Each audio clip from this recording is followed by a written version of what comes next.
এই ভিডিওটি শুধুমাত্র স্বাস্থ্য সচেতনতার উদ্দেশ্যে তৈরি। এটি চিকিৎসকের পরামর্শের বিকল্প নয়।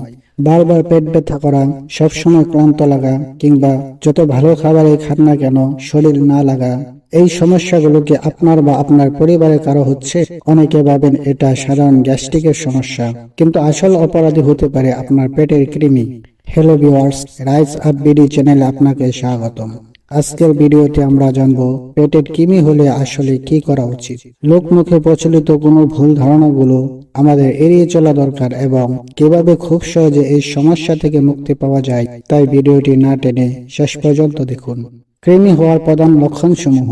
চিকিৎসায় যাওয়ার আগে আমাদের বুঝতে হবে পেটে কৃমি হয়েছে কিনা। কৃমি হলে সাধারণত শরীরে কিছু স্পষ্ট লক্ষণ দেখা দেয়, যেমন অস্বাভাবিক পেট ব্যথা, বিশেষ করে নাভির চারপাশে প্রায় মৃদু বা তীব্র ব্যথা হওয়া, ক্ষুধামন্দা বা অতিরিক্ত ক্ষুধা, হঠাৎ করে খাওয়া দাওয়ার প্রতি অরুচি হওয়া অথবা অতিরিক্ত খাওয়ার পরও ওজন না বাড়া, মলদ্বারে অস্বস্তি, বিশেষ করে রাতের বেলায় কৃমির কারণে মলদ্বারে তীব্র অস্বস্তি বা চুলকানি হওয়া, ক্লান্তি ও রক্তশূন্যতা। কৃমি আমাদের শরীরে পুষ্টি উপাদান চুষে নেয়, ফলে শরীর দিন দিন দুর্বল ও ফ্যাকাশে হতে থাকে। লোকজ বিশ্বাস বনাম বিজ্ঞান। কৃমি দূর করার কথা বললেই আমাদের মাথায় আসে নানা রকম ঘরোয়া টোটকা, যেমন অনেকেই বলেন তেঁতুল পাতার রস খেলে কিংবা প্রতিদিন সকালে কাঁচা নারকেল খেলে কৃমি জাদুর মতো গায়েব হয়ে যায়।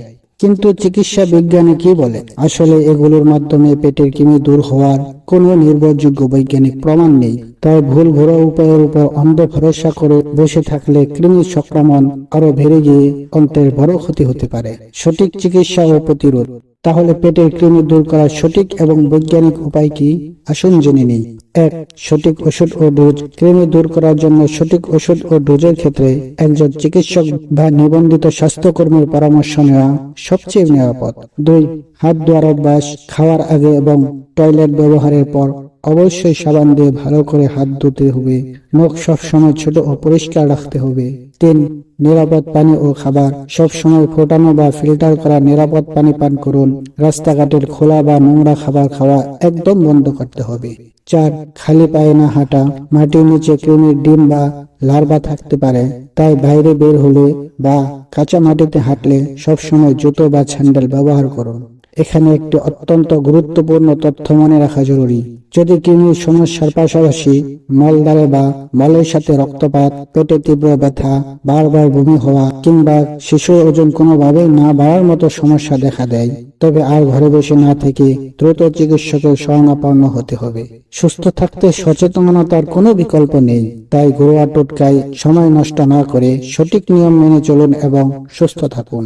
স্বাস্থ্য, পুষ্টি ও লাইফস্টাইল নিয়ে এমন আরো নির্ভরযোগ্য ও তথ্যবহুল ভিডিও নিয়মিত দেখতে এখনই আমাদের রাইজ আপ বিডি চ্যানেলটি সাবস্ক্রাইব করে রাখুন। ভিডিওটি ভালো লাগলে লাইক দিন এবং আপনার বন্ধুদের সাথে শেয়ার করে তাদেরও সচেতন করুন। দেখা হবে পরবর্তী ভিডিওতে। ধন্যবাদ।